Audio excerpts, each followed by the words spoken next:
2-9, and the good news is that there's only 6 games to go. What's up, and welcome to the Game Plan, brought to you by your local New England Honda dealers. I'm Tom Giles. Got Tommy, Curran, and Phil Perry set to join us from Foxborough with more on the quarterback situation, which actually does seem to be evolving. We're also going to hear from Derek Togerson and get some perspective on the Chargers, who will more than likely be looking for a head coach at season's end. Would Bill Belichick make sense in L.A.? But first, the news out of Foxborough, and it's Bailey Zappe taking the first snaps at practice today.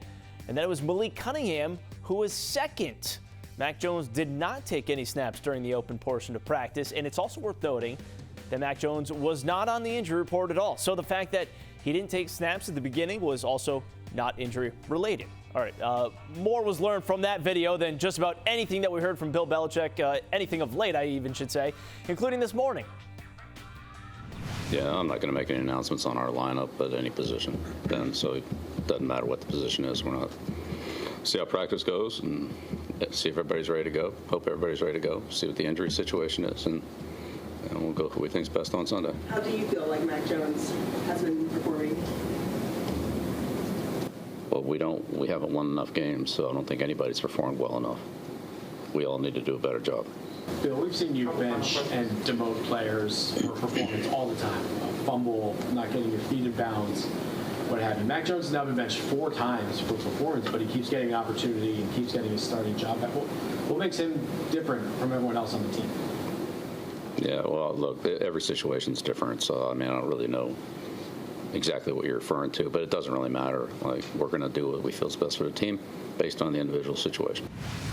All right, so that was Bill Belichick earlier today. That was before the practice where he gave you all the information of what everything looked like there. And actually, for more on what was seen at practice, Tommy, Curran, Phil Perry joining us now. And I don't know, Phil, maybe you can paint an even better picture of what I tried to do right there about what we saw under center from the Patriots.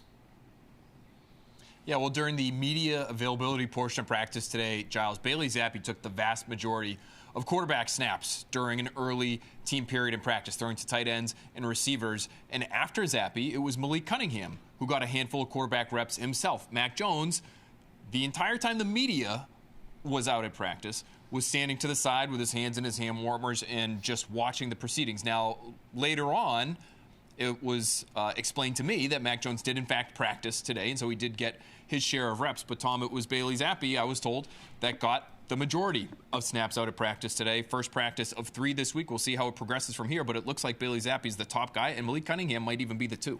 Yeah, and that makes some sense, I think, if you look at what haven't they seen. They haven't seen Bailey as a starter. They haven't seen Malik Cunningham for an extended run as the number 2. They've seen enough of Mac, and clearly they're going to make a decision there. But I think if you look at what the Patriots are doing here, they're going to treat Bailey as the starter. He came into the locker room smilingly, and when reporters began to approach him, he smiled and said, I'm going tomorrow, as in going to the podium to speak, as the starter usually does on Thursdays or Wednesdays, as the case may be, but we'll be hearing from him.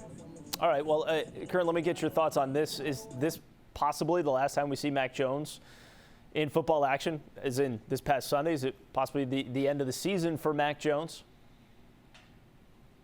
Certainly, anything's possible. I mean, if Bailey Zappe comes out and just absolutely tears every defense a new one, then you're not going to see Mac Jones again.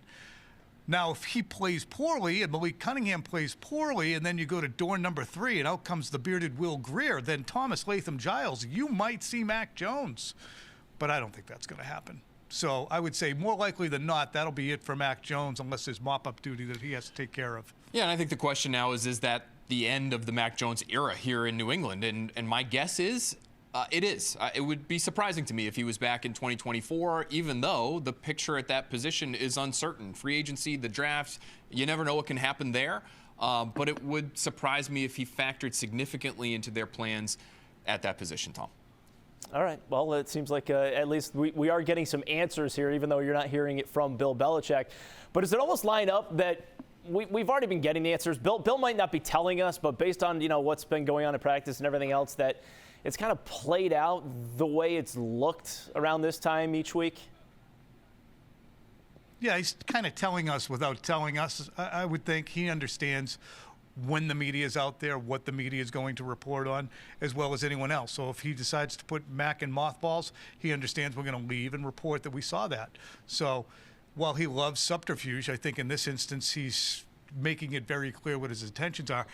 I think what's interesting, too, is when you look at Bailey Zappe, I think the opportunity that's good for him is that you get to find out not whether or not he is a full-time NFL starter for 2024. The Patriots are going to try to find that, whether it be a veteran or whether they draft somebody. But will he be a suitable number 2? Can he run an offense over an extended period? Even if he sucks against the Chargers, can he have a 6-week run to show enough promise that he has not done at all in 2023 to put any chips on him? And to do that, Tom, in my opinion, you have to run an offense that is a little bit more advanced than what we saw Bailey Zappe run at MetLife Stadium this past Sunday, because an average depth of target that is 2.3 yards down the field, that was the shortest average throw across the NFL, any quarterback in Week 12. That's barely NFL caliber in terms of what you're asking from the quarterback. It can't all be sideways and behind the line of scrimmage. They have to have him push the ball down the field if they're after what Tom is talking about. What can you be? What is your ceiling? Can you be a number 2? If they want to find that out, they have to run things differently.